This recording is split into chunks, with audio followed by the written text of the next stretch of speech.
Lo primero que pensaba es, yo, tío, 40 días en una habitación, otro catéter, otro trasplante, otra quimio. Ya te viene todo de golpe, porque ya lo has vivido ya. Claro que eras tú realmente el que básicamente te ponías a hablar con tu madre para decirle, mamá, tranquila, ¿sabes? En plan, la tranquilizabas también dentro de que tú estabas pasando por ese proceso también de esa gestión emocional que tú tenías que tener para ti, de que estabas a lo mejor combatiendo con la enfermedad. Mi madre me decía automáticamente, hay una mala noticia en la consulta de hoy, yo ya tengo un mal día. Yo hice mucho el trabajo de núcleo que estaba a mi alrededor se mantuviera. Con la quimioterapia y todo, también tranquilizabas a tu madre, que quieras o no. Claro, eso dice mucho de ti también, ¿sabes? Dentro de lo que es la mejora del sistema inmunológico, se mostraba en el estudio que la actividad física moderada regula la inflamación, mejora la oxigenación celular y estimula la producción de células inmunológicas. Hacer deporte regula el sueño, regula el apetito, regula tu humor. Lo dices con orgullo, pues 30 minutos encima de una bici. Claro. Me siento súper bien. Sí. Bienvenidos a todos, ¿qué tal mis amores? ¿Cómo estamos? Yo soy Rodrigo de la Fundación Canaria Alejandro da Silva, soy el animador sociocultural. Bienvenidos a Aleteia, lo que nadie cuenta, un podcast de la Fundación Canaria Alejandro da Silva contra la leucemia infantil. Hay historias que no solo inspiran, sino que te sacuden el alma. La de nuestro invitado de hoy es una de ellas. A muy corta edad recibió un diagnóstico que cambió su vida por completo, leucemia. Lo enfrentó con una valentía admirable, superó tratamientos intensos y cuando parecía que todo volvía a la normalidad, un nuevo golpe, la enfermedad regresaba y necesitó un segundo trasplante. Pero ni el miedo, ni el dolor, ni la incertidumbre lograron detenerlo.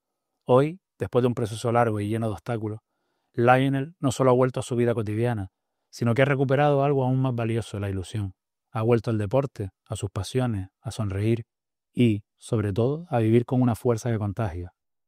Así que esta es su historia. Bienvenido, Lionel. ¿Qué tal? ¿Cómo estás? ¿Qué tal? ¿Todo bien? Bien. Súper bien. Me alegro de verte. Esta presentación aún más todavía. Pero le da gusto. Gracias por estar aquí, hombre. Gracias por estar aquí. Gracias a ustedes.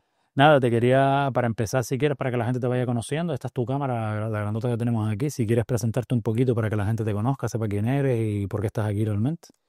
Pues mi nombre es Lionel Sánchez, tengo 28 años y, como bien has dicho, pues soy paciente de leucemia. Me diagnosticaron a finales de 2022 y he tenido 2 trasplantes de médula ósea y en todo ese proceso pues mi vida ha cambiado por completo. Siempre he sido súper deportista y he tenido muchísimas aficiones, pero cuando me tocó enfrentarme al cáncer pues noté que retrocedía. Mm. Luego me di cuenta de que no era un retroceso, simplemente era una pausa para apreciar otras cosas, realmente darme cuenta de las cosas que importaban a mi alrededor y empezar a valorar de otra manera y convertirme un poco en una nueva persona, que es la que me considero hoy en día, pues que se preocupa mucho más por el resto, que valora las cosas cotidianas como la salud, la familia, el bienestar, las rutinas saludables y sobre todo pues elevar al máximo el disfrute del deporte, que es lo que más me apasiona. Mm. ¿Cómo era tu vida? Bueno, yo conozco a Lionel desde hace años ya realmente. Nos conocemos desde antes de todo esto, de todo el tema de la enfermedad y todo. Tenemos amigos en común. Siempre sabía de ti porque eres fotógrafo, hacías deporte, etcétera. ¿Cómo era tu vida antes del diagnóstico realmente? ¿Eras muy activo físicamente? ¿Siempre has sido deportista realmente? ¿O Mi madre dice que cuando en mi adolescencia yo era un gandul. Pero la verdad que a mi adolescencia, a partir de los 15, 16 años, fue cuando más activo me volví con el deporte. Siempre he sido una persona activa en cuanto a inquietudes. O sea, he tenido inquietud por el vídeo, la fotografía, por la música. Y el deporte me pegó bastante duro pues a partir de los 16, 17 y a partir de ahí pues ha ido increciendo.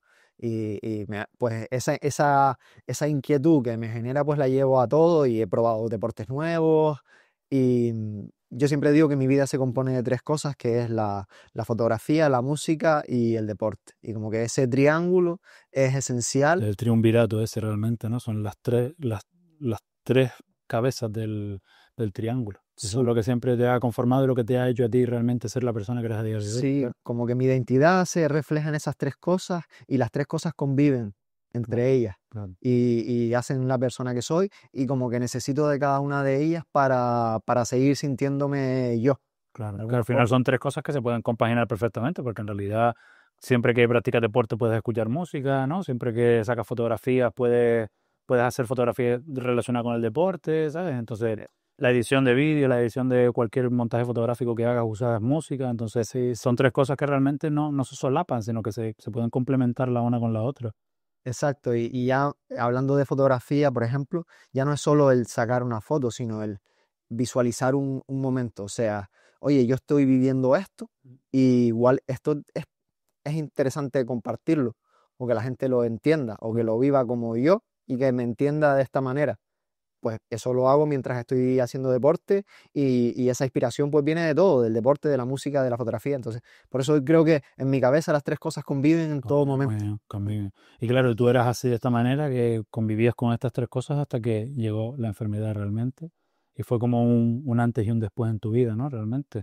¿Qué fue tú realmente, qué fue lo primero que notaste, físicamente me refiero, o anímicamente, que dijiste algo no va bien? Hay algo aquí que no está yendo como debería ir y tengo que ir al médico. Porque tú siempre has sido, en plan, ¿te consideras hipocondriaco? ¿No te consideras hipocondriaco? O nada, ¿no? Cero, tío. Cero. Cero. O sea, yo era de visitar al médico una vez al año y Ya, entonces yo ni siquiera conocía a mi médico de cabecera, no sabía ni quién era, imagínate. ni idea. Entonces, yo practicaba OCR, deportes de obstáculos, entonces ahí siempre te das algún golpe, algún roce y empecé a notar que esos golpes, esos moratones no se me estaban curando, pero no le di gran importancia.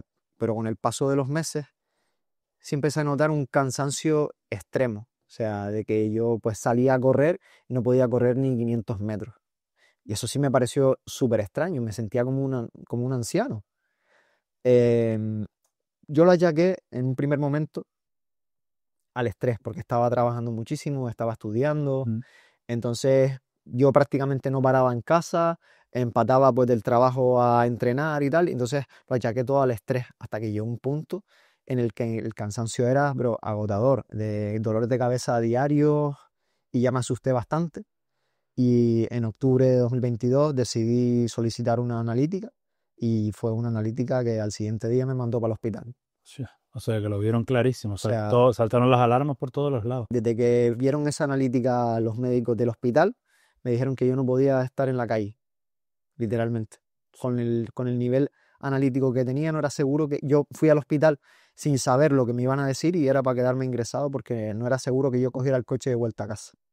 Ya, qué pasada. Sí, entonces yo ya estaba haciendo vida normal con ese diagnóstico. Claro. Te digo, cero contacto previo, o sea, una persona más hipocondríaca o más, ni siquiera hipocondríaca, más preocupada por sí mismo, por su salud, o que se autochequeara más a menudo, diría, uy, hay algo aquí que no está bien. Claro. Ahora obviamente soy más consciente de mi cuerpo, de mi salud, de hasta dónde puedo llegar, pero en ese momento tiraba para adelante con lo que fuera.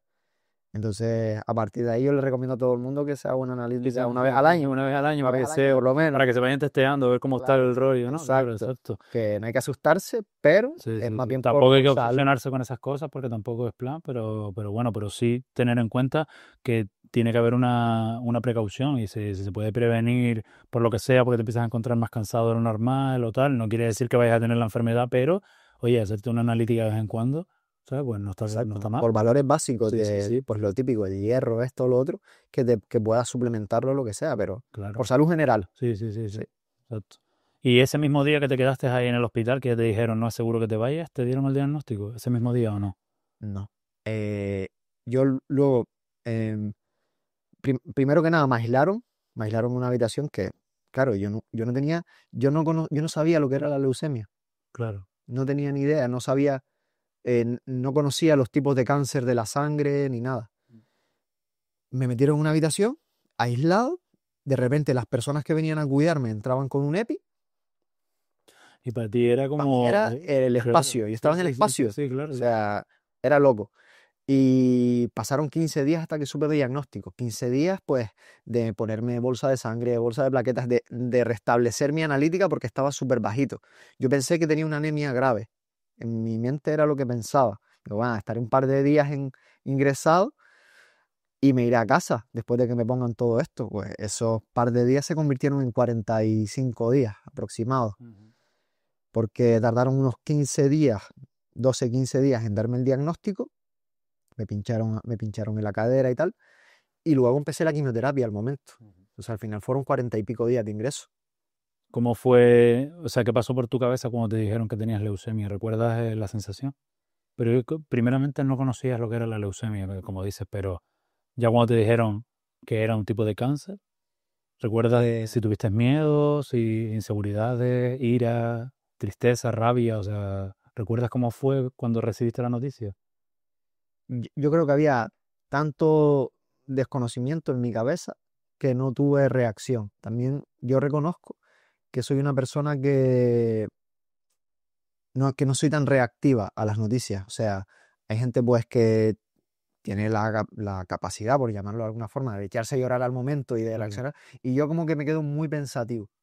Sí, tu semblante a lo mejor es como más de Sí, estar neutral, ¿no? tieso. Mi madre estaba de los nervios y llorando y yo Sí, estaba tieso. Porque hasta que no me dijeron que la leucemia era un cáncer de la sangre y no entendí el tipo de enfermedad que tenía, sí, sí. Porque tú seguías pensando que tenías una anemia. yo seguía pensando que tenía una anemia. Cuando me explicaron, cuando el médico me explicó que era un cáncer de la sangre y luego me explicó el procedimiento, cuando ya te nombran cáncer y te nombran quimio, ya te cambia ya un poco la cara. Y con el paso de los días, sí me empecé a preocupar. Y el peor momento que recuerdo fue la noche antes de empezar la quimioterapia. Porque, pues claro, ya llevaba ya un par de días desde que tenía la noticia, ya iba dándole muchas vueltas a la cabeza. Y la noche antes yo recuerdo que no dormí nada y que incluso llamé a la enfermera que estaba de guardia esa noche. Ella vino, claro, a lo mejor la llamé a las 3 de la mañana, se pensaba que yo tenía algo. Ujú. Y le dije, lo siento, se llama Lorena, un saludo para Lorena. Mm. Le dije, Lore, es que no puedo dormir porque mañana empiezo la quimio. Y me dijo, Lío, tranquilo, que mañana no vas a sentir nada. Igual que has estado recibiendo medicación estos días, mañana la quimio va a ser una medicación más. Vas a sentir los efectos con el paso de los días y el paso de las quimioterapias. Y vendrán poco a poco. Pero mañana va a ser un día más para ti. No hizo que yo me fuera a dormir esa noche. No dormí igualmente, pero me quedé más tranquilo y tenía razón. Al final los efectos vienen poco a poco. Pero esa fue como mi primera reacción. Claro, Sí. claro. Es que hoy estábamos hablando precisamente de eso, de que cómo percibe un niño que tiene cáncer que realmente no sabe lo que es el cáncer, ni sabe el alcance que puede tener el cáncer, a cómo lo puede percibir un adulto, porque al final el adulto, como tú estabas diciendo, a lo mejor por leucemia no sabías lo que era, pero cuando ya te empiezan a decir cáncer, quimioterapia, son conceptos que tú conoces.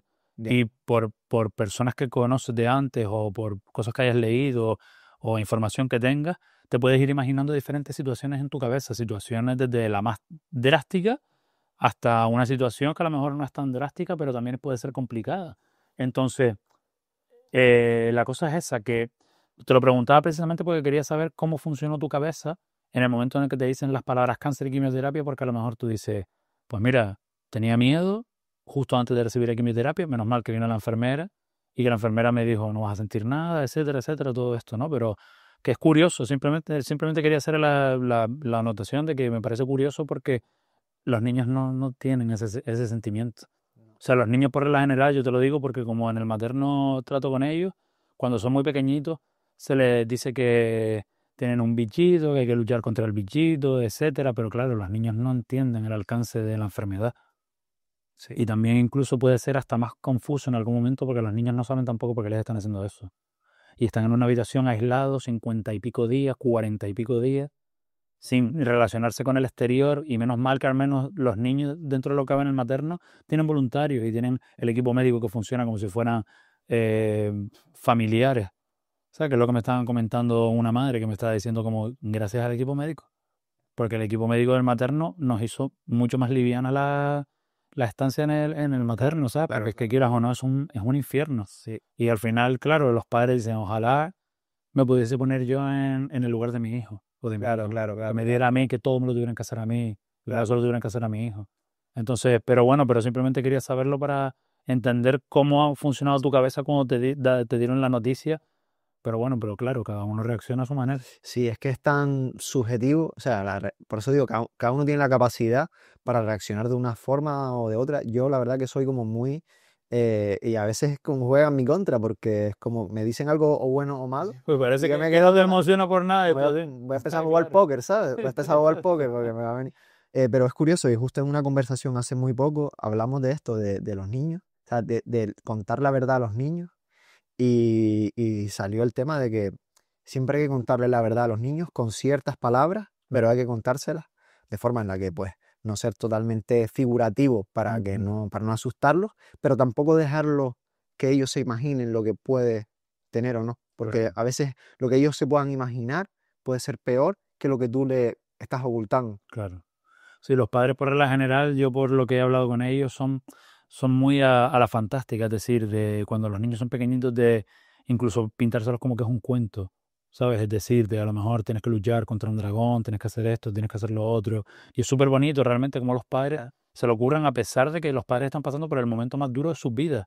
Y aún así se lo ocurren de tal manera que dice, "Chach, ¿sabes? Qué ¿Cómo, fortaleza cómo para... tienes esa fortaleza para poder hacer eso? Ya. ¿Cómo puedes querer tanto a tu hijo o a tu hija como para decir, yo te tengo que explicar esto y a pesar de que yo esté en el peor momento de mi vida, tengo que explicártelo de manera que para ti sea bueno y sea bonito y lo puedas entender para que no te duela, para que no te haga daño? Ya. Entonces es muy de admirar por parte de los padres y bueno, y por eso hoy hablábamos de la diferencia entre cuando un niño recibe el diagnóstico y cuando lo recibe un adulto, que el adulto está sugestionado también por eso, por lo que ha leído, por lo que se ha informado, por lo que ha visto en su vida y decir, oye, pues del normal, lo primero que piensa un adulto es cáncer, muerte, porque al final es como la tasa de letalidad más alta que hay, sobre todo en cáncer infantil, ¿sabes? Es decir, en la mortalidad infantil, casi todos, hay un gran número de niños que casi todos los que fallecen por cáncer, no fallecen por otras Por otras enfermedades. enfermedades. Exacto, entonces lo primero que piensa un adulto es cáncer igual muerte, es tal cual, entonces es complicado, ¿no? Para asimilarlo y tener esa fortaleza y esa Sí. resiliencia para decir, voy a luchar contra esto y voy a ir Te adelante. voy a decir que, por lo menos yo en mi primer diagnóstico, nunca pensé en la muerte. Nunca, nunca lo tenías como Nunca ejemplo. me... Pero porque también a lo mejor los médicos, como tú decías antes, ¿no? Te lo pintaban como que era algo, tu pronóstico favorable. Exacto. Claro. Dentro del tipo de leucemia que yo tengo, es una mieloide aguda, Mm, mi diagnóstico era favorable, o sea, el margen de curación era grande. claro. Pues, con mi edad, con mis antecedentes, que yo no era ni bebedor ni fumador, no tenía ni Claro, mal claro, el hábito. deportista Claro, realmente, y claro. mi médica me dijo, tu cuerpo está perfecto. O sea, te hemos hecho un TAC y tu cuerpo está genial. Tu riñón, tu hígado, tu páncreas, todo está genial, todo funciona súper bien. Lo que hay que solucionar es el tema de la médula. Claro. Pero entrar con una buena salud Ya. ayuda muchísimo Sí, sí. a el proceso de la enfermedad, a que en vez de estar 6 meses en tratamiento, en vez de estar un año, esté 6 meses. Claro. Ayuda muchísimo. Entonces, pues, ¿qué le digo a la gente? Yo no soy nadie para enseñar a nadie, pero guárdate una buena salud, porque nunca sabes cómo va a reaccionar tu cuerpo. Por desgracia, muchas veces, aunque tú, pues, tengas buenos hábitos, te puede llegar una enfermedad como la mía que no depende de ti. Ujú. Pero sea de la forma que sea, que si tú te preocupas de cuidar tu cuerpo, de comer bien, de dormir bien, de beber agua, de que todo funcione como tiene que funcionar, pues cuando llegue un momento de una enfermedad, de afrontar lo que sea, yo creo que tu Tu cuerpo está cuerpo está preparado. preparado para Exacto. afrontarlo y para decir, Sí, vamos con esto que podemos, ¿sabes? Entonces, exacto. claro. Sí, sí, ¿Tú sí. recuerdas cómo lo vivió tu entorno más cercano? Es decir, tu madre, tu hermana, tus amigos. ¿Cómo vivieron la primera vez que te detectaron, me refiero? Pues Bueno, antes dijiste que tu madre, muy mal, muy mal. Mi madre yo creo que es hablando la peor. angustioso. Sí, sí, sí, sí. Mi madre es muy emotiva y mi hermana es más como yo. Mi hermana se guarda mucho las lágrimas y y hemos llorado juntos y tal, pero mi madre es muy emotiva y mi madre sufría el doble que yo. O sea, cuando el médico llegaba a la sala, que todos los días pasaba consulta y había una mala noticia, igual yo me buscaba la manera de que, pero mamá, tranquila, igual en 2 o 3 días estoy mejor, la analítica va a subir, pero Claro. mi madre se iba destrozada. Claro que eras tú realmente el que básicamente te ponías a hablar con tu madre para decirle, mamá, tranquila. ¿Sabes? En plan, la tranquilizabas también dentro de que tú estabas pasando por ese proceso también de esa gestión emocional que tú tenías que tener para ti, de que te estabas a lo mejor combatiendo con la enfermedad. con la quimioterapia y todo, también tranquilizabas a tu madre, que quieras o no. Claro. Eso dice mucho de ti también, ¿sabes? Sí, mi madre me decía automáticamente, o sea, si hay una mala noticia en la consulta de hoy, yo ya tengo un mal día. Ya. Y que era complicado porque, sobre todo en mi primer trasplante, yo hice mucho el trabajo de intentar que el núcleo que estaba a mi alrededor se mantuviera. O sea, Ujú, verlos bien, ujú. de que no sufrieran de más. Y eso es complicado porque llega un punto en el que tú te estás guardando muchas emociones por el hecho de que tu entorno esté lo mejor posible. Claro. Y se vuelve injusto para mí, en este caso. Ujú. Y así fue que en el segundo trasplante yo tomé esa decisión y lo hablé con todos. Vale, es la segunda vez que pasamos por esto. Yo lo pasé mal en un primer momento por intentar que todos estén bien. Yo ahora voy a ser mucho más abierto con mis emociones. Y Claro, cuando me encuentre mal, pues lo voy a decir. claro. Porque Y tampoco, también era contraproducente para ti guardarte esas emociones, porque al exacto, final te hacías daño también. exacto, Claro. exacto, exacto. Y Lo la verdad que entendieron y ya está, claro. mucho mejor, y mucho mejor para mí y para ellos, ¿sabes? Sí, sí, Porque sí, sí. yo a veces me desahogaba con las enfermeras. Cuando mi madre se iba de la habitación me desahogaba con las enfermeras, que las pobres pues no debían culpa, Ya. pero como que entra un poco dentro de su trabajo Sí, claro. y hay que hablar de ello también, de que la enfermera o la auxiliar en una planta de pacientes de cáncer eh, Sabe que se expone realmente a que te pueda pasar eso. a muchas emociones, Claro, claro, claro. a muchas emociones, porque son pacientes muchas veces que pasan larga temporada, que vienen otra vez, que recaen y que acaba generando una relación enfermero, o sea, paciente sanitario y al revés, que te lleva a que ellos se abran contigo y no O sé, sea, es muy bonito, es muy ¿sabes qué bonito. pasa? Que también yo creo que lo que puede pasar por la cabeza de un paciente adulto que está en el hospital es que a lo mejor piensa, bueno, el enfermero o la enfermera conocen más casos. A lo mejor tu familia no conoce más casos, o al menos tan cercanos. Entonces tú a la hora de desahogarte, prefieres desahogarte con un enfermero o una enfermera con la que tienes buen feeling o con el que tienes buen feeling, que dices tú, me podrá aconsejar sobre, por ejemplo, la quimioterapia. Estoy nervioso con la quimioterapia y te dirán, no vas a sentir nada, no sé qué. Entonces te viene bien y tu cabeza pensará, me puedo desahogar con esta persona porque sabe de lo que le estoy hablando. Y a pesar de que no lo haya sentido a sí misma, ha visto a muchos pacientes que han pasado por lo mismo que yo. Entonces a lo mejor también es un poco como de, me siento seguro a la hora de contártelo. Y sin embargo a lo mejor con tu madre, tu hermana o quien sea, quizás te puedas sentir un poco más cohibido porque dices tú, es que no quiero que te sientas mal porque yo estoy así. Claro, O sea, claro, yo claro, quiero que tú claro. estés bien, yo quiero que todo siga como siempre, yo tengo esto y vamos a luchar juntos contra esto, pero no quiero que estés mal. Sí, sí, Entonces, sí, sí, sí. pues, pues nada, la pregunta era esa básicamente. Después también te quería preguntar, porque como tú tuviste el primer diagnóstico, ¿cómo fue durante el primer diagnóstico? Es decir, el tratamiento que seguiste. Tú ten en cuenta que nosotros, los que te vamos a ver, muchos de nosotros no tenemos ni idea de cómo se trata una leucemia. Entonces, lo interesante sería como que comentaras un poco el proceso de, primero tienes una quimioterapia y después te dicen si hay trasplante o autotrasplante, que eso es algo que mucha gente no sabe, que te puede hacer un autotrasplante. Entonces, ¿por qué se baraja esa posibilidad y se te desecha de primera el trasplante de otra persona y primero se baraja el autotrasplante? ¿Sabes a lo mejor el por qué lo...? Sí, o sea, de primera, el médico lo que me dice es que voy a empezar con 3, 4 ciclos de quimioterapia.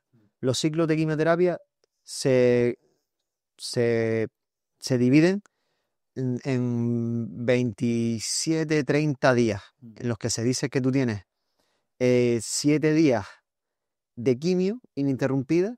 Ese hablo de mi En tu caso caso, y de mi... exacto, sí, sí. Y Sí, de, después hay otro tipo de cáncer que tendrá otro tipo de proceso exacto. de Mi primer tratamiento. trasplante, el proceso fue diferente al segundo. Vale, voy a hablar del primero, que fue el más heavy. Y eran 30 días, eran 21 días de quimio ininterrumpida. Todos los días te dan. Todos los días tenía durante 24 horas la quimio conectada por goteo. O sea, 21 días, 7 días sin parar y 21 días de recuperación. Mm. Estos 21 días siempre tienen comillas porque eh, nunca sabes lo que vas a tratar en recuperarte o si tienes algún inconveniente, una fiebre, una intoxicación, una gripe, lo que sea, Mm. pues tardas más. Pero de normal solía ser 30 días de ingreso. Siempre te ibas a 35 o 36. Y esto se iba a dividir en 4 ciclos. O sea, cuatro ciclos de esto que he contado. En total, para mí fueron 7 meses de quimio con pequeños altas de por medio en los que me iba a casa. Pero básicamente eran 7 meses que estuve metido en la habitación de un hospital. Ibas a casa, pero tú no podías relacionarte no podías salir con tus amigos, no podías salir de fiesta, no podías ir a cenar a un restaurante, no podías hacer ese tipo de vida, ¿no? Realmente. Dependía mucho de cómo me fuera de alta, Vale. de cómo me fueran mis datos, pero es muy curioso porque en mi primer ingreso, cuando me diagnosticaron, me dieron la primera quimio, yo se lo decía a mi madre y mi madre se quedaba flipando. Yo le decía que yo me sentía cómodo ya dentro del hospital. Que habían pasado como esos 21 días que se hablan de adaptación y yo me sentía cómodo después de 40 días con la rutina que tenía en el hospital. Claro. Y cuando salí, la médica me dijo, porque me lo dijeron de hoy para mañana, no, ya estás mejor, ya te puedes ir a casa, te vas una semana y vuelves.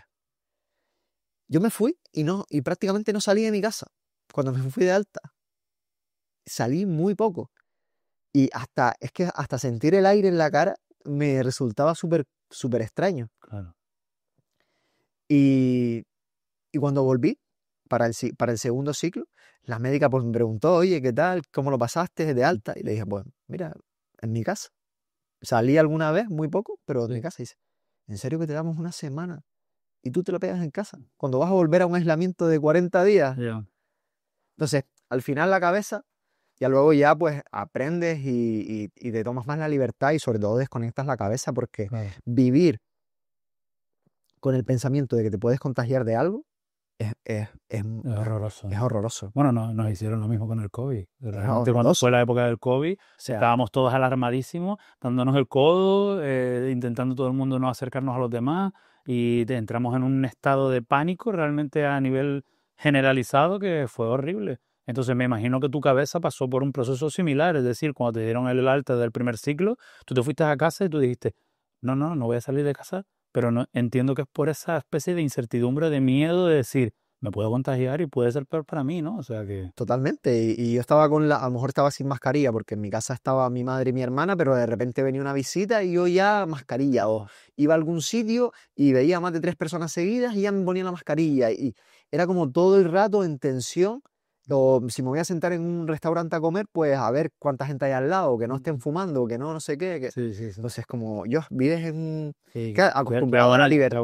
Claro. A la libertad que tenemos todos, que a veces no la valoramos, de que nos vamos a donde queremos, al bar que queremos, a comer aquí, a comer allá, y de repente te ves súper mega cohibido. Entonces, eso fue un proceso. Luego vas aprendiendo, a veces te tomas alguna libertad que luego te das cuenta de que no deberías haberlo hecho, o te das cuenta de que te estás excediendo de protector contigo mismo.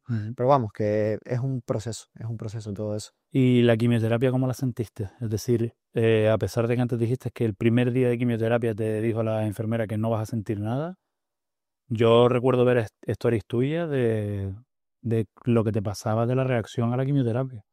Pues yo tengo claro que agradezco mucho mi ignorancia porque mi primer ciclo de quimioterapia fue el más físico de todos, porque nunca había tenido esa medicación en mi cuerpo. Y mi último ciclo, el previo al trasplante, fue el más mental, el más psicológico.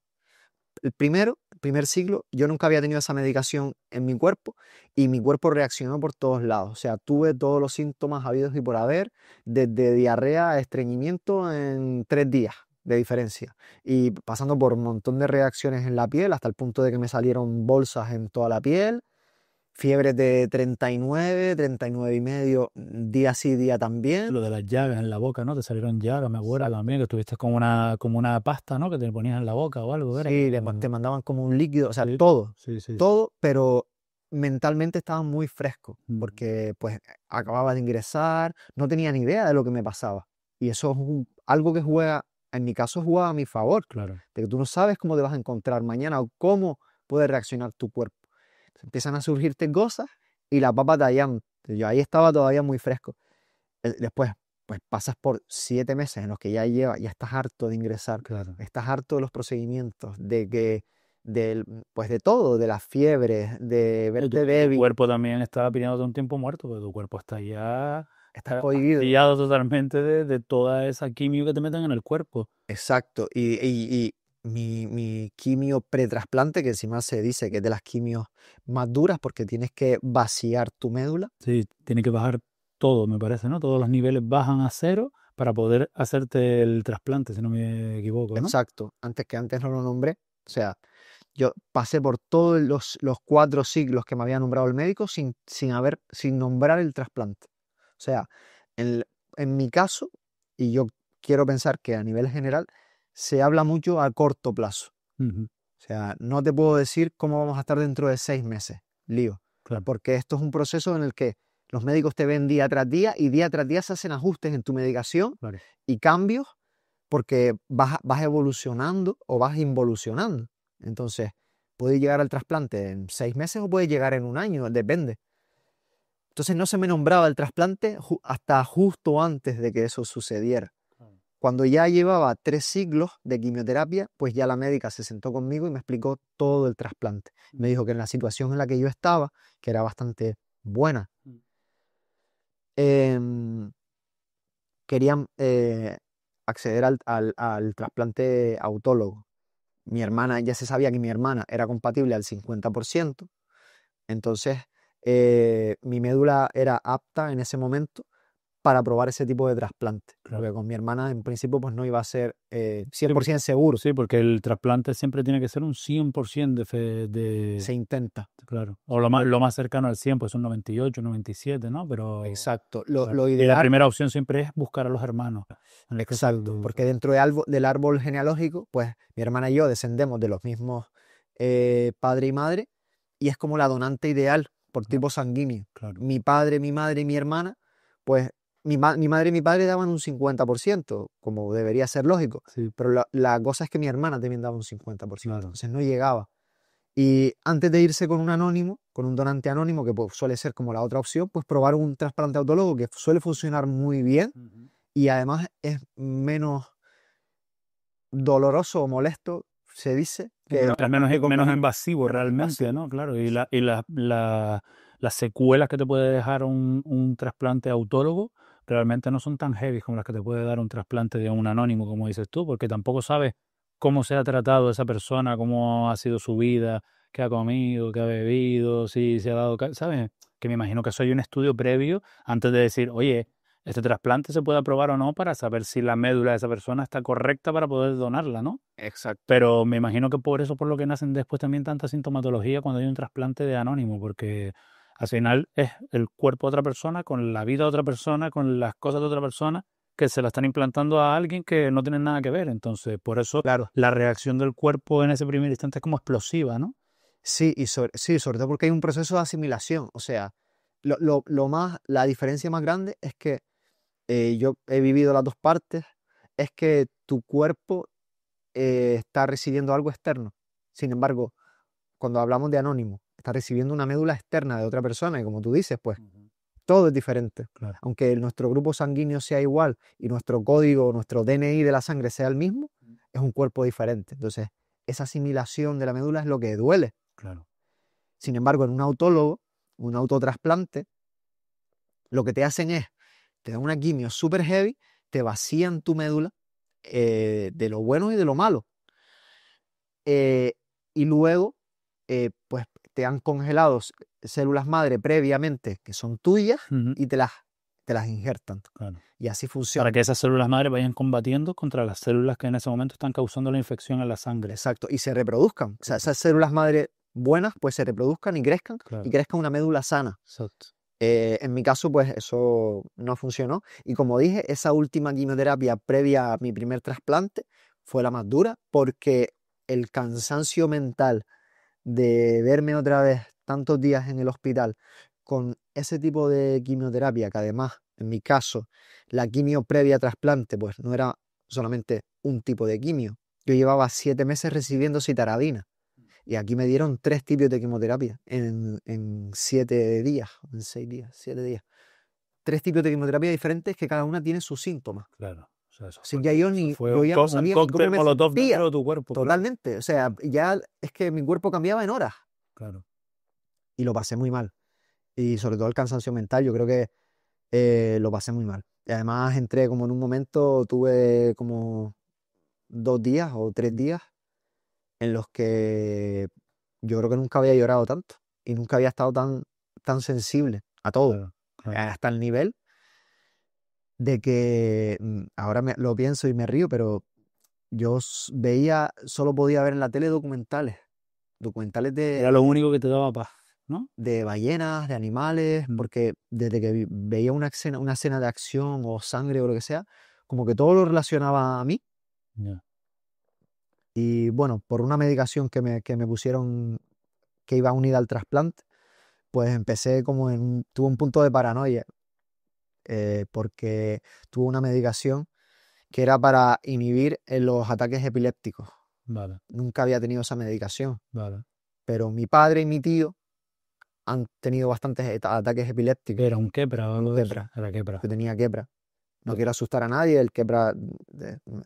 Pero a mí me pasó que cuando supe que esa medicación era para inhibir los ataques epilépticos, yo entré en un estado de ansiedad porque me daba miedo sufrir ataques epilépticos porque había visto a mi padre y a mi tío sufrirlo. Ujú. Y era curioso porque esa medicación era lo que lo que hacía que no lo sufriera, pero yo pensé totalmente lo contrario y lo pasé súper mal. Lo pasé muy mal, hasta el punto que no quería que mi madre se fuera de la habitación. Mi madre se pegó, pues, esos 3 días, quedándose conmigo por la noche. Yo en 7 meses nunca le había pedido a mi madre que se quedara. Ujú. Mi madre se quedó alguna noche, pero porque ella quería. Mm. Y ahí se lo pedí, por favor. No quería estar solo. Y era difícil porque la médica no me podía quitar esa medicación. Claro. Era necesaria porque me podía dar un ataque epiléptico si me la quitaba. Pero te digo, mi nivel de sensibilidad en ese momento fue, vamos, Al final estaba, altísimo. o sea, estaba súper sugestionado porque estabas pasando por la primera vez en tu vida que pasas por un proceso químico tan bestia. Es un shock traumático también porque te detectan un cáncer. Te pones el anticonvulsionante donde tú has tenido antecedentes en tu familia de personas que han tenido epilepsia y recuerdas eso, por eso tu mente está también jugando de la mala pasada. O sea, creo que es completamente normal que te pase eso. Me imagino que al final la cabeza juega muy malas pasadas siempre con ese tipo de situaciones. Entonces, Sí, eso sí. lo suyo es, pues al final hiciste de tripas corazón y dijiste, oye, no, me recompongo, salgo hacia adelante, etcétera. Y a ti te dan el alta en julio, ¿no fue? En julio, en junio fue cuando te dieron el alta después de los 7 meses. Me dieron el alta el 19 de junio de 2023 y yo no sé, a lo mejor soy como un poco romántico con las fechas y tal, pero ingresé un 20 de noviembre, Mm, ingresé un 20 de noviembre y, y el 19 de noviembre, el día antes, había ido a ver una maratón. mm, Y cuando salí del hospital, pues yo salí queriendo recuperarme, sobre todo llevaba mucho tiempo sin hacer deporte como lo practicaba antes, sin correr ni nada. Y mi primera ilusión era volver a correr. Entonces ahí se me metió la idea loca en la cabeza pues de correr un maratón. claro. Y sales el 19 de junio del alta y el 19 de noviembre te presentas a la maratón. Exacto, sí, ¿Y dije haces cuántos kilómetros haces? 42 kilómetros. Qué loco. Me Sí, parece loquísimo. O sea, siempre que lo hablamos, porque sí, lo hemos hablado varias veces, me parece loquísimo. En tan poco sí, tiempo, sí, ¿cómo te sí. mandaste los 42 kilómetros? Es como, me parece una pasada, la verdad, tío. Sí, sí, Me sí, parece una sí, sí. pasada. Sí, tío, y te lo juro que yo no, te digo, yo soy cero supersticioso ni nada, pero como que yo creo que hay tiempos perfectos para las cosas, o sea, de que esto tiene que suceder en este momento y tal, y ahora lo pienso, el nivel de sacrificio que cogí, de compromiso y tal, y yo creo que ahora no sería capaz de hacerlo, Mm. porque no se trata de ir un día y correr los 42, sino de prepararte todos esos 6 meses, Sí, sí. que es Sí, la me parte acuerdo de hecho complicada. que tú me comentabas que tú te estabas haciendo los controles con tus médicos, tenías también a un entrenador personal, un preparador, ¿no? Que también te estaba testeando y todo lo hiciste bajo un control, no es en plan, ala, me voy a la locura y corro 42 kilómetros, sino que todo fue con una preparación previa y lo estuviste haciendo con controles, ¿sabes? Que no fue a lo loco. Exacto, sí, obviamente. Que desde aquí queremos decir que él lo hizo con un control, realmente, de que no fue eso, no fue locura, sino que lo hiciste con tenías análisis, te iban diciendo las analíticas están yendo bien, puedes ir haciendo esto, puedes ir haciéndote pequeños pasitos y poco a poco lo fuiste haciendo. No es que saliese un día y dices, venga, mañana me hago 42 kilómetros. O sea, que no fue la locura No. tampoco. Es más, yo salí del hospital con la ilusión de correr, pero yo había perdido pues más de 12 kilos en ese último ingreso previo al trasplante. Mm. O sea, en el ingreso de trasplante perdí muchísimo peso y mucha masa muscular. Es que eso... Entonces, eso a veces, la sarcopenia a veces es peor que que la propia quimio. Y cuando me voy a casa y empiezo a salir, yo empecé a caminar. Salí a caminar porque trotar me dolían mucho las rodillas, me dolían las piernas. Y esto lo cuento y ahora me da como reparo, pero incluso me fui a dar un baño en la playa con mi madre, que a mi madre le hacía mucha ilusión, como de desahogo, y me dolían las olas cuando me daban en el cuerpo, porque estaba tan, no sé, el cuerpo lleva tanto tiempo parado Claro, que me dolían las olas. claro. Pues claro, era un proceso. Yo empecé con un entrenador de fuerza para intentar recuperar poco a poco toda esa masa muscular. Empecé desde cero, o sea, el mínimo peso que te puedas imaginar. Y a partir de ahí pues vas escalando, pero vas escalando en base a qué es lo que te dice tu médica la semana que viene, cómo está la analítica, cómo vas. Mm.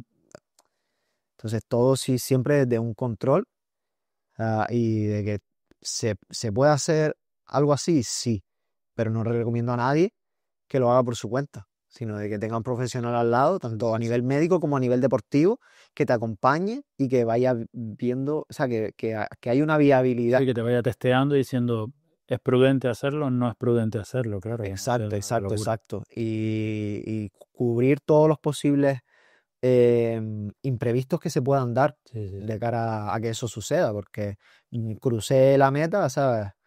Hice los 42 kilómetros, pero teniendo muchísimas cosas en cuenta detrás y habiendo preparado muchas cosas para que hacerlo de la forma más segura posible. Mm.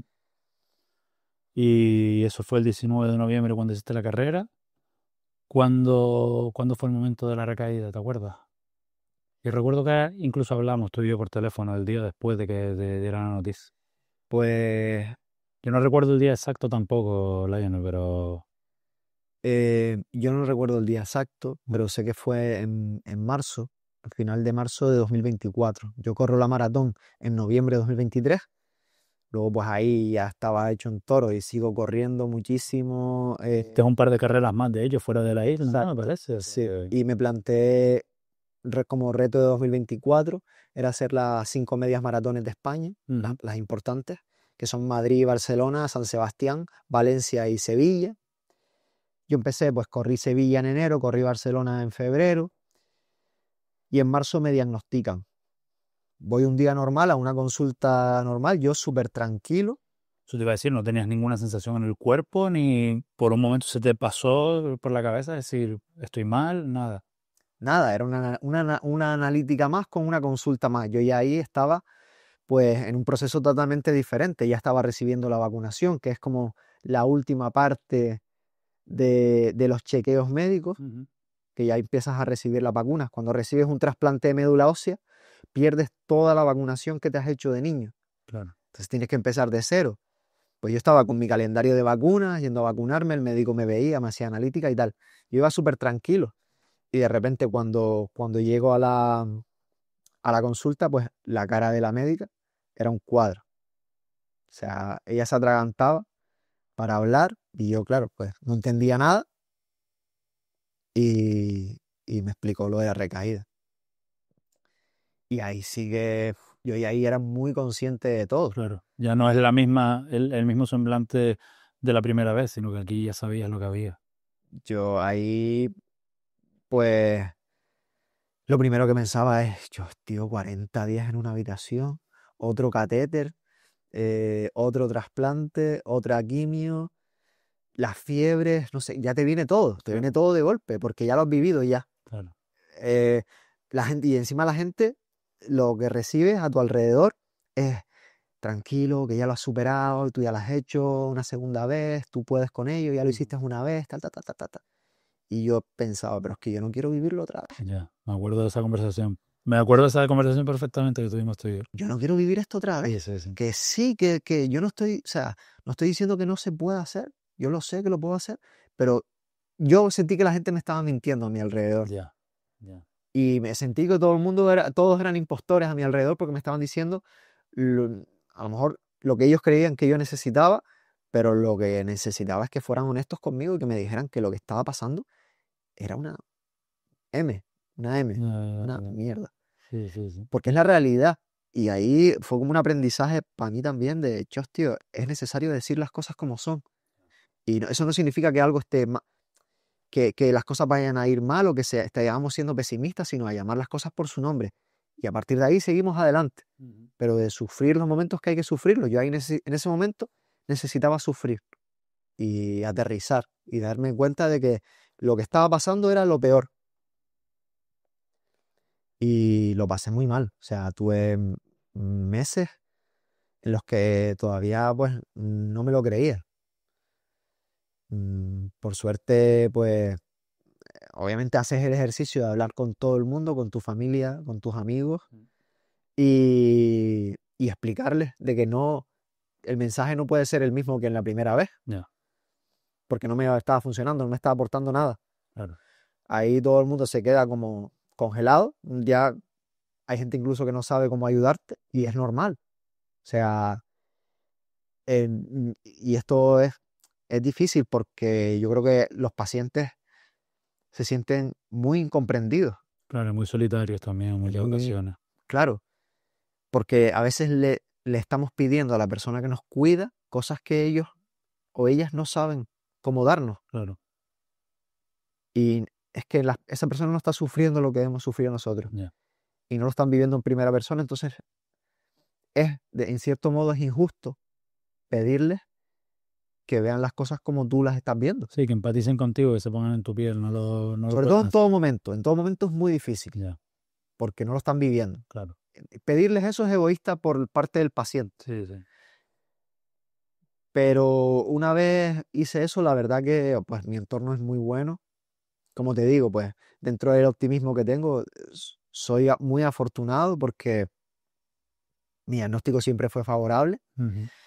Vi muchas situaciones feas dentro del hospital y eso me hacía pues ser agradecido de, oye, es que al paciente al lado, el pobre no puede ni andar, está con un andador.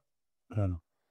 O es que hay otro que está sondado, no puede comer, lleva días sin poder comer sólido. Yo estoy comiendo sólido.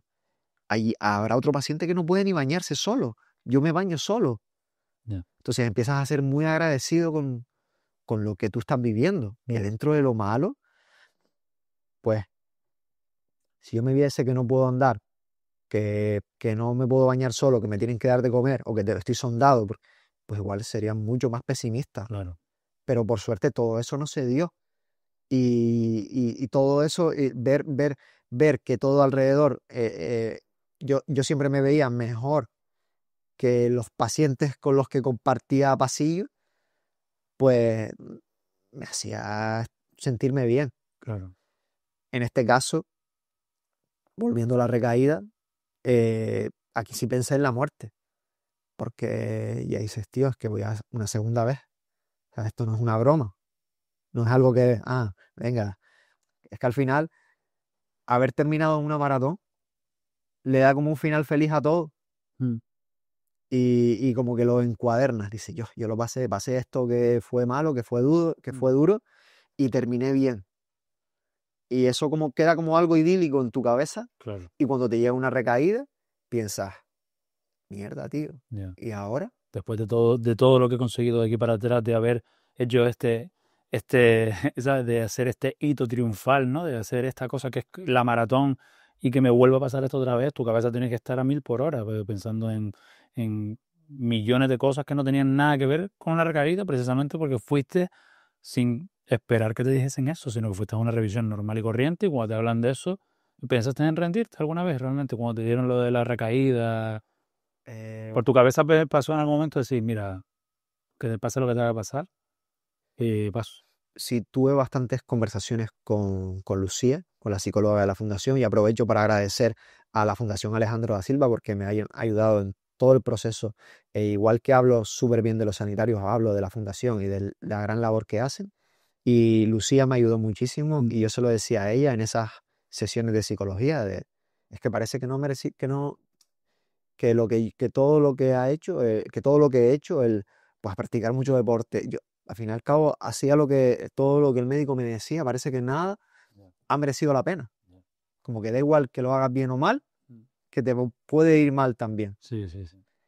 Y por un momento sí dije, tío, no pensé en tirar la toalla, pero sí en despreocuparme. O Sí, en sea, decir que pase lo que tenga que que pasar pase lo que y tenga que ya está. pasar. Ya. Ya luego al final, yo qué sé, generas unas costumbres y un instinto de, pues no, tío, yo qué sé, vamos a darle la vuelta un poco a la tortilla. Ujú. Eh, mm, Entré en un tratamiento totalmente diferente. No entré en 7 meses de quimio metido en el hospital, sino entré en un tratamiento ambulatorio, en una quimio en pastillas, Ujú. que es más leve, Sí. que me permitió poder seguir corriendo esas medias maratones. En Mm. abril, justo un mes después, corrí la media maratón de Madrid estando en quimio, eh, y la pude terminar, con mis más y mis menos, pero la pude terminar. Ujú. Y en julio es cuando entro para trasplante por segunda vez, después de esta quimio ambulatoria. Que esto ya no era un trasplante autólogo, sino que ya era un trasplante de un anónimo, ¿no? De que venía de Exacto. fuera tu donante, tu donante. Exacto. O sea, ya habiendo probado el trasplante autólogo, vieron que no funcionaba. Mi hermana seguía siendo compatible al 50%, pues ya nos íbamos a donante anónimo. Y buscando el 100%, además, porque viene de una recaída. O sea, Mm. necesitamos asegurar que todo salga bien. Sí. Y pues cambio de todo, cambio de especialistas, me cambian de hospital, proceso totalmente diferente. Ujú. Y, y entro para trasplante con la idea de que el trasplante con donante anónimo era muchísimo más duro. Mm. Y la realidad es que fue súper llevadero.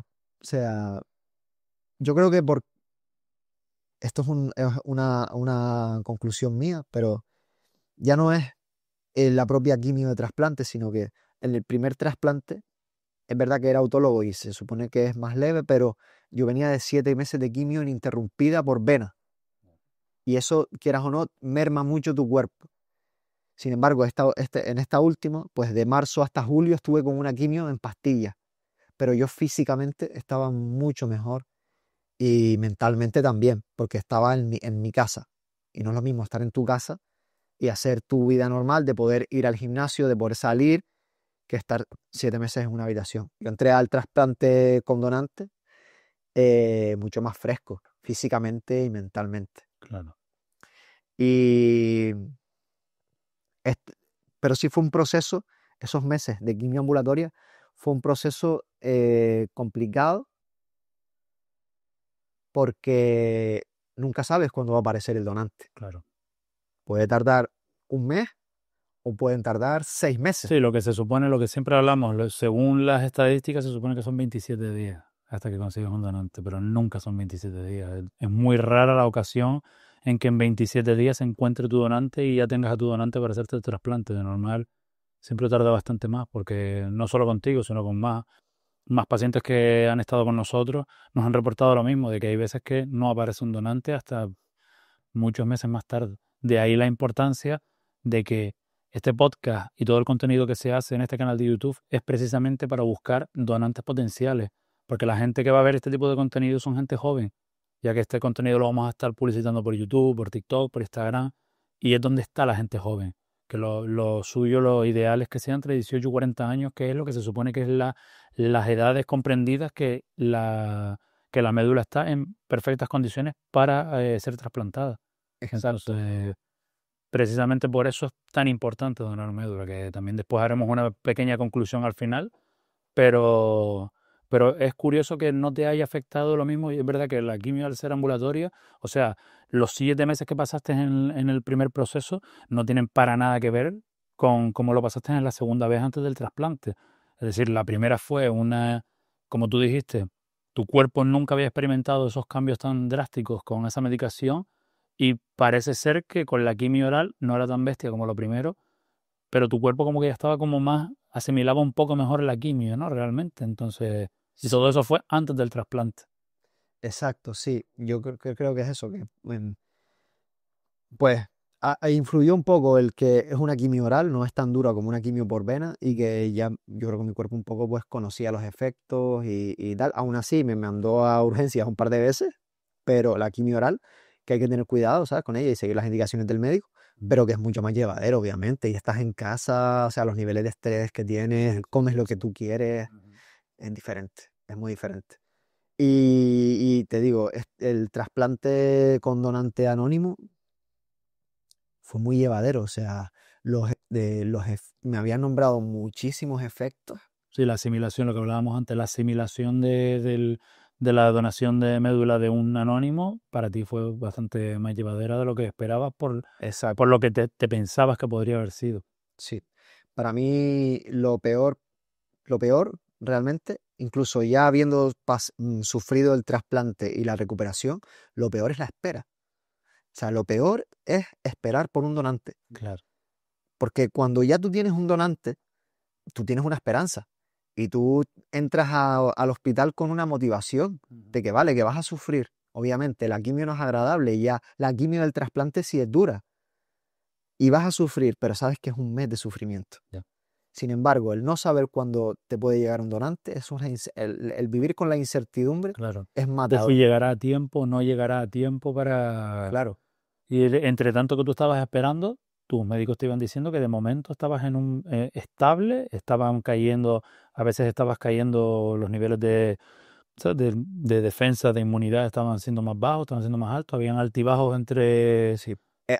Es que con la quimio ambulatoria tienes tus aplasias también, Claro. tienes tus bajadas de defensa.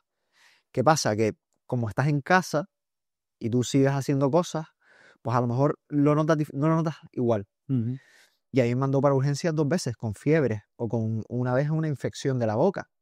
Y yo esos días, a lo mejor estaba 6 o 7 días ingresado hasta que me recuperaba y me volvía a casa.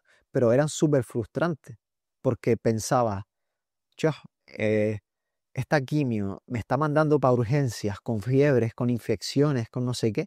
Y encima no es la quimio que me está curando, es la quimio que me está manteniendo hasta que aparezca un Un donante. donante, O claro. sea, ¿hasta cuánto tiempo puedo seguir yo con esta quimio Claro, si no aparece un claro, donante? claro. Y ¿Qué es lo que pasa esa era la después? incertidumbre que tenías tú. Exacto, Claro. porque estoy sufriendo, hombre, me estaba manteniendo los niveles y tengo que decir que la quimio ambulatoria bajó mucho los parámetros de la enfermedad. No los desaparece, pero los bajó bastante. Entonces, cuando Claro, entré a trasplante, los parámetros de enfermedad eran más bajos, claro. pero yo me sentía como sufriendo en vano. Sin embargo, cuando entras a trasplante, ya tú entras con un donante. Cuando apareció ese donante fue increíble, Sí, sí, para ti fue como, vamos, increíble. Y es un donante anónimo que es de Estados Unidos, nunca lo llegaré a conocer, pero vamos, que a mí me salvó la vida. claro. Entonces, Imagínate, súper vino de agradecido. Estados Unidos tu, Sí, tu donación. Qué sí. pasada, ¿eh? Y la vida a veces es curiosa, pero coincidí en mi segundo trasplante coincidí, pues bueno, al final he compartido en redes sociales mi proceso y todo, y he hablado con muchos pacientes, he hablado con donantes, y coincidí con una chica que me seguía a mí en redes, que se había hecho donante hacía tiempo, y la habían llamado para donar. Ella estaba en una de las habitaciones cerca mío. En el mismo pasillo estamos las personas que donan y los que recibimos donantes. Vale, Y ella iba a donar para una niña de Estados Unidos. qué pasada, Y ella estaba súper emocionada claro. porque decía, es que yo soy madre y donar para un niño o una niña es lo más bonito que me puede pasar. Que, que obviamente pues como donante tienes procesos que pueden ser molestos para ti, pues tienes que quedarte ingresado a lo mejor una noche o lo que sea, pero ella decía que cualquier cosa merecía la pena. Y que al final también ayer estábamos hablando de precisamente de que la donación de médula ha cambiado muchísimo. Es decir, los avances son tan grandes que ya no es tan bestia, o al menos no es como la gente se piensa que es. Que yo, por ejemplo, cuando voy a dar charlas en los institutos y explico lo que es la donación de médula, yo les pregunto, ¿no? A los adolescentes, les digo, ¿qué creen que es la donación de médula? Y te dicen, no, te abren, te quitan, te sacan, te vacían. Y yo, no, es que no es nada de eso. Es decir, hay diferentes tipos y, por ejemplo, uno de los más comunes y que se lleva a día de hoy es el método aféresis, ¿no? Que realmente es el de que te extraen tu sangre, te la pasan a una máquina, que esa máquina se encarga de retirar las células madre de tu sangre y te la devuelven al cuerpo. Y de hecho es como de las más comunes y creo que es de las menos invasivas realmente, ¿no? Porque la otra, ¿y cómo se llama? La que es la de atrás, la que te pinchan en la cadera. La punción La punción medular, sí. Exacto, esa es un poquito más invasiva, pero tampoco es como la gente se piensa, se piensan que vas a estar un mes boca abajo, que no te vas a poder mover. No es así tanto realmente. Entonces, está bien que se diga ese tipo de cosas porque la gente no suele tener esa información, pero precisamente por lo que hablábamos antes, porque como no les ha tocado, o no les ha tocado de cerca, o no les ha tocado a ellos, no tienen por qué saber esa información. Entonces, pero está bien compartirla, está bien decirla para que la gente la sepa. 100%, y tenemos que ser más conscientes de que estamos salvando una vida. O sea, el precio de una vida es incalculable. No hay precio. No hay precio. No hay precio O sea, para y eso. la sensación que podamos sentir, porque lo puedes decir con orgullo, si eres donante y te ha tocado donar, puedes decir que has salvado una vida. Salvado una vida. Literalmente. Que es la sensación que tendría esa chica que... Esa chica que donó puede decir a los cuatro vientos que ella salvó una vida. Sí. Y es así. O sea, vivir con el orgullo de que le has salvado la vida a otra persona por tú haber sufrido un día, ni siquiera sufrido, porque, bueno, el dolor es relativo. Sí. Pero eso es súper gratificante. Sí, que muchas veces hay personas con crisis existenciales que no saben qué hacer con su vida, que quieren dejar huella en este mundo, que etcétera. Pues es tan fácil como hacerte donante de médula. Y si te toca ir a donar, ya puedes decir ya con orgullo que has salvado una vida. Literalmente. O sea, es el acto humanitario por excelencia. El salvar a otra persona. Y que esa persona pueda sonreír otra vez y abrazar a su familia y estar con sus padres, con sus madres y volver a sentirse pues vivo y feliz y libre de nuevo. Claro. Eso es increíble. ¿Tú recuerdas el momento en el que supiste que tu trasplante fue un éxito? Es decir, tú estuviste esperando varios días, que dices que eso se te hizo largo, el tener la sensación de espera de decir, ¿me van a dar los efectos? ¿No me van a dar los efectos de la asimilación, de esto, lo otro? ¿Cuándo dijiste tú, ya se ha pasado el tiempo para que me den efectos de asimilación? ¿Ha sido un éxito? ¿Recuerdas ese día cómo fue?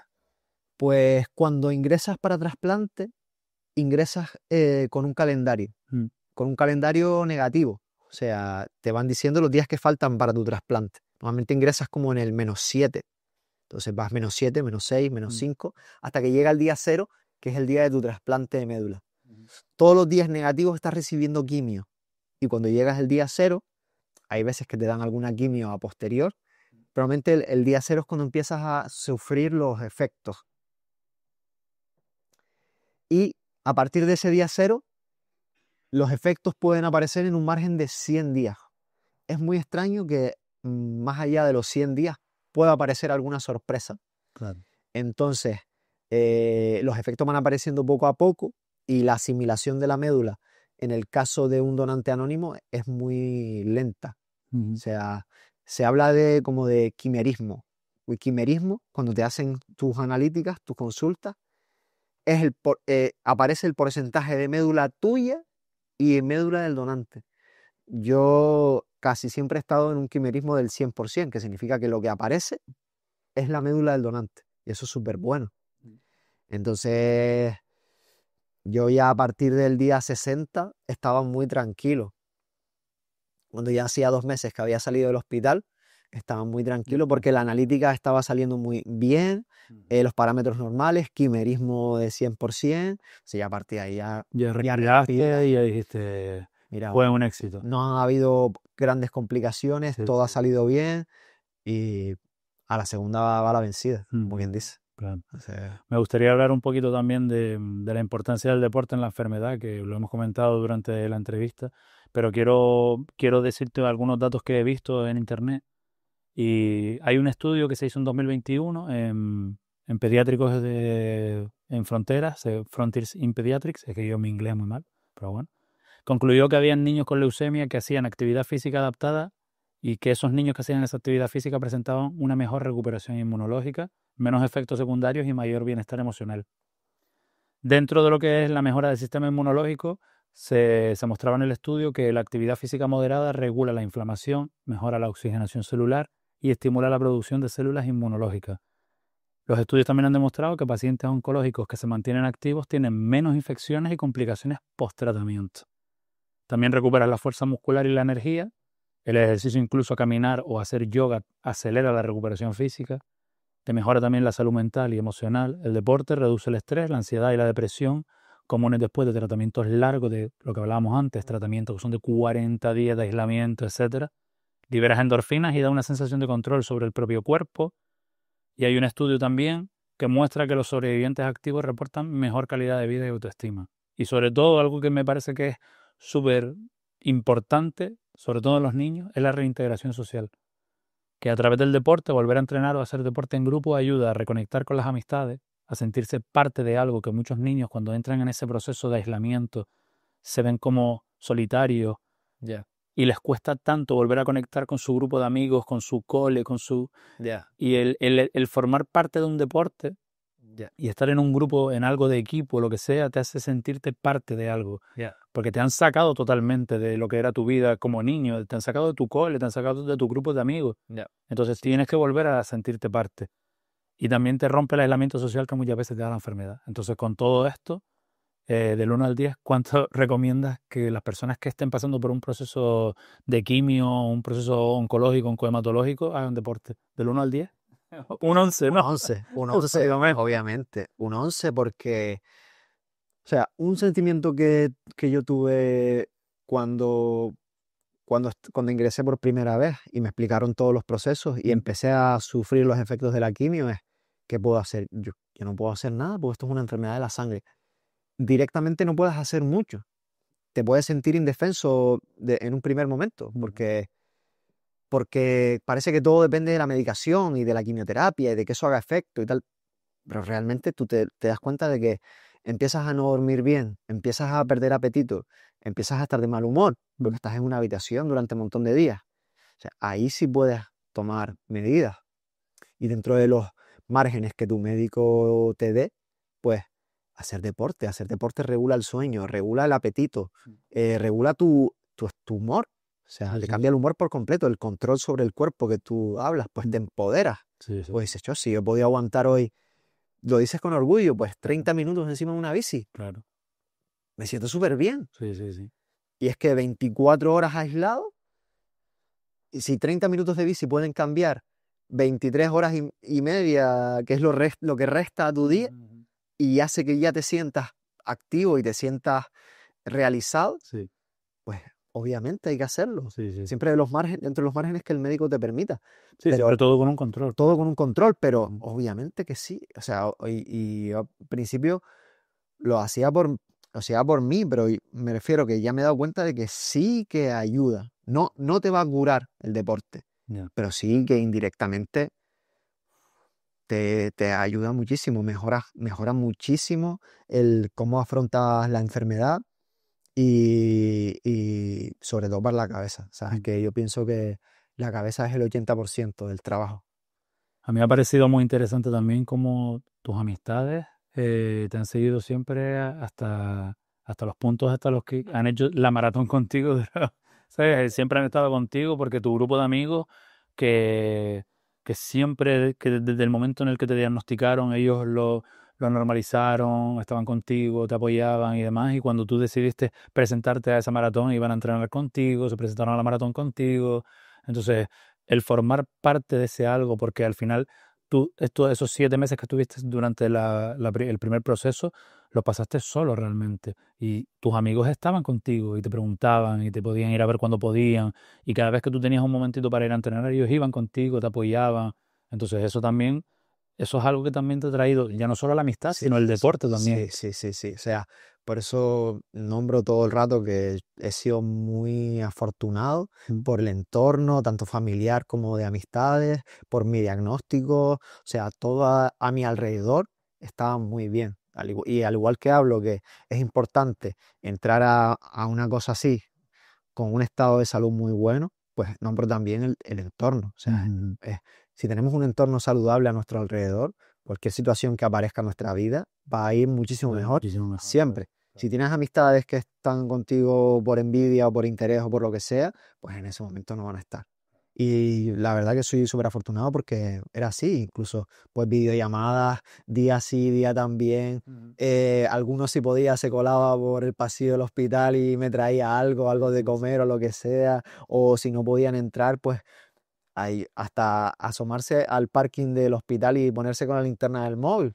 Y yo me echaba a llorar porque decía, estos bandidos están ahí abajo con la linterna no sé, cosas súper bonitas que a mí me emocionaban mucho y hasta el punto de venir a correr conmigo, que vamos, eso fue súper emocionante. Y, y verlos a ellos, no sé, los veía motivados, tío, motivados con un objetivo que ellos quisieron hacer Quisieron suyo. hacer suyo porque realmente Exacto. inicialmente no era de ellos, era tu objetivo, Sí, pero ellos dijeron, también es nuestro objetivo. claro, claro, claro. Claro. Y a mí me sorprendía un montón y los veía ilusionados corriendo y motivados porque decía, tío, yo no les he pedido que estén aquí. No se los he tenido que pedir. Ellos se han apuntado, ellos han querido venir, ellos han querido entrenar conmigo y sacrificarse y verlos tan emocionados. Y no sé, tío, a mí te lo juro que me emociona. Y a día de hoy lo pienso y recuerdo Te cosas. emociona porque Tío, realmente tú sí, sigues yendo con ellos a los maratones, ¿no? Es decir, sí, amigos tuyos siguen yendo contigo cuando te vas a Sevilla o te vas a Madrid, te vas a Barcelona. sí, lo hemos cogido como un hábito Sí, sí, y sí. al El final. mejor hábito que puedes coger, realmente. Sí, tío, oye, pues venga, a tal carrera, pues nos apuntamos juntos y vamos juntos y estamos un fin de semana en Madrid o en Barcelona o aquí, donde sea. Pero lo hemos cogido como costumbre y la verdad que estamos súper, súper Qué contentos, bueno. tío. Y ya cuando uno no está más motivado, pues tira el carro y cuando no tira el carro el otro y mola muchísimo compartir esas cosas y tener un entorno con el que sabes que puedes contar. O sea, eso es indispensable. Sí, totalmente. ¿Te ves de forma distinta ahora como deportista? O, es decir, antes de la me refiero con los 3 lapsos de tiempo, es decir, antes del primer diagnóstico, entre el primer diagnóstico y el segundo y ahora. ¿Te ves totalmente distinto en esas 3 fases? Sí, totalmente, totalmente. O sea, ya a mí me preocupaba competir antes de la enfermedad. O sea, yo tenía como la ilusión o el objetivo de llegar a competir en algún momento. Y en la carrera, en mi primera carrera de obstáculos en la que quise competir, fue antes de diagnosticarme. Y fue en la que peor me encontré porque ya tenía muchísimos síntomas. Y salí del hospital queriendo hacer la maratón, que es un objetivo ambicioso, pero queriendo finalizar una maratón. O sea, yo no tenía, ya en mi mente no cabía la competición y no cabe a día de hoy. Eh, el- me, Ahora percibo el deporte totalmente del disfrute. Y si pues no llego en 1 hora y llego en 2 horas, pues no pasa nada. La terminé y la disfruté. Claro, claro. Y si salgo a trotar y vamos tú y yo y estamos hablando, prevalece la conversación antes del que yo coger y querer salir corriendo más rápido, ¿sabes?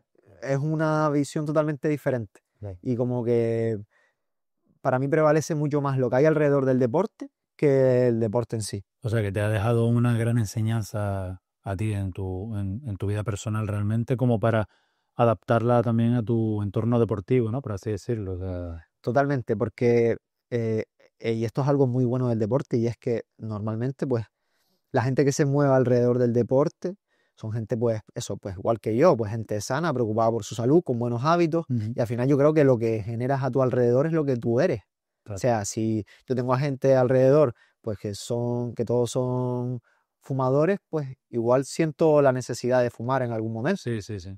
por poner un O a, lo, ejemplo. o a lo mejor tienes la tentación más cercana, así, y puedes decir, oye, pues lo podría hacer en cualquier momento, ¿sabes? Claro, Sí, sí. sin embargo, pues la gente que está a mi alrededor, pues, tío, vamos, yo no pensaba salir en bici mañana, pero si hay 3 que quieren salir, pues igual salgo. Claro, claro. Y me viene de lujo y yo no lo Sí, sí, sabía. sí, sí. Entonces, pues eso, al final buscas un círculo en el que sepas que eso te va a reportar bueno. Ujú.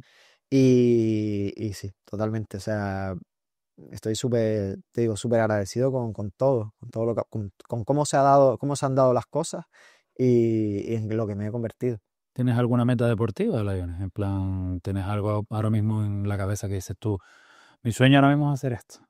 ¿Tiene algo que ver Eh, con el deporte? pues ¿O estás yendo a pasito? estoy yendo, o sea, sobre todo estoy muy estoy muy motivado con la bicicleta. Ha sido como un descubrimiento en el último año aproximadamente. Y estoy muy emocionado con la bici y quiero subir al Pico de las Nieves Qué con bueno. la bici. Dios, qué duro Es también, duro. ¿eh?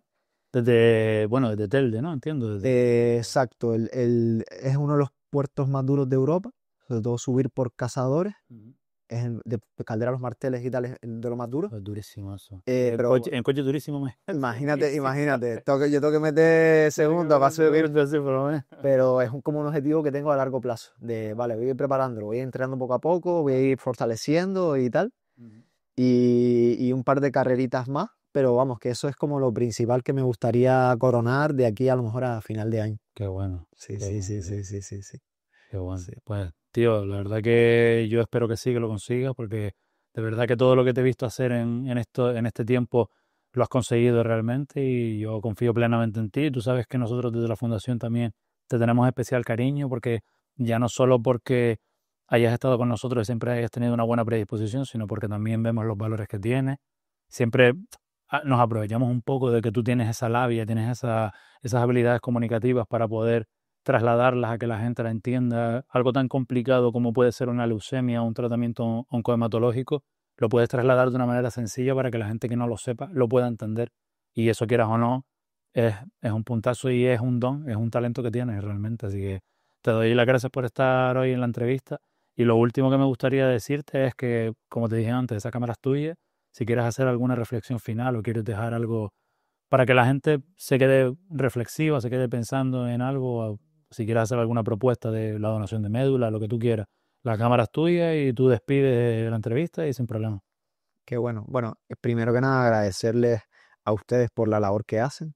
O sea, yo cuando entré a la habitación de un hospital y vi que pues, venía una trabajadora social a hablar conmigo, venía una psicóloga, y conocí la fundación, me di cuenta de que pues es una labor superhumana y que solo la valoras cuando te ves ahí dentro y que Dios, es necesario que la gente conozca la labor que ustedes hacen y lo importante que es y lo imprescindibles que son dentro de la recuperación de un paciente. O sea, porque si hay un paciente que haya pasado por algún hospital en Gran Canaria o en Tenerife, y ustedes han estado ahí, tienen que saber que se ha recuperado gracias también a la labor de ustedes, no solo a la labor de los médicos o a la labor de los enfermeros, sino que ustedes son una pieza esencial. Y por último, pues dentro de mi historia, yo solo digo, y lo digo siempre, que mi historia es la mía y no tiene que ser la de, o sea, que cada persona, cada paciente cree su propia historia y, y que si estás sufriendo esta enfermedad y estás viendo esto, pues te doy muchísimo ánimo y si podemos darlo un abrazo en persona, pues yo estoy encantado de dártelo. Y creo que muchas veces pues sobran las palabras y yo creo que el cariño traspasa cualquier método digital que podamos tener y entre pacientes no hay mucho que decir realmente. Muchas gracias, Lion. Gracias de verdad. Gracias a ustedes.